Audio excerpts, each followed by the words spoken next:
Rangers pitchers and catchers in Arizona in just 9 days, and this team needs to start playing some baseball. It hasn't been much of an offseason for the Rangers. I didn't think it was as bad as some people say, but if they do lose outfielder Nelly Cruz because of the steroids he supposedly bought, then it could be very bad.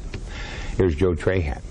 This evidence appears extremely strong. I am very shocked and disappointed if it's true. Nelly ought to go straight to Oprah's couch. I will admit I was surprised. On the airwaves and around the ballpark. I'm trying to soak all this in because I really looked up to him, and not as much as the younger people, I'm sure, but I thought he was authentic. Just like the Rangers, media and fans trying to gauge the fallout of the Miami New Times report linking slugger Nelson Cruz to performance-enhancing drugs. We'll deal with it when we figure out what's going on. We don't know what's going on, so when everything's solved, we'll figure out what we're going to do from there. You learn in baseball never to say never on anybody. Nothing's been proven, but the comprehensive 5,400-word report also implicates a pair of major leaguers, Melky Cabrera and Bartolo Colon.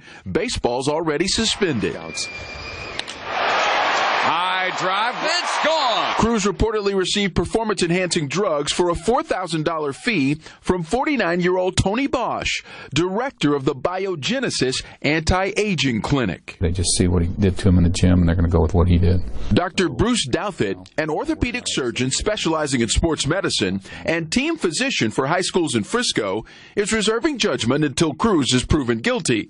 But he knows the M.O. The desire to win at all cost. Despite big names in baseball being called on the carpet by Congress, I'm not here to talk about the past. Others being shamed by eventually admitting they used, and still others, like Barry Bonds and Roger Clemens, rejected by the Hall of Fame, players still take the risk. We've made fame and fortune too much of a pedestal.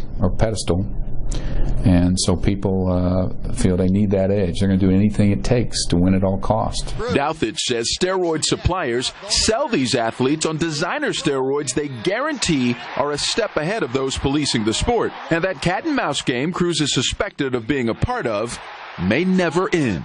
The future for this generation, where we've pushed sports to the max in terms of reward and fame and glory, is going to come at a frightening cost. Based on past history, there's no telling how long it'll take to get closure in this case, but we do know this much. The Rangers' brain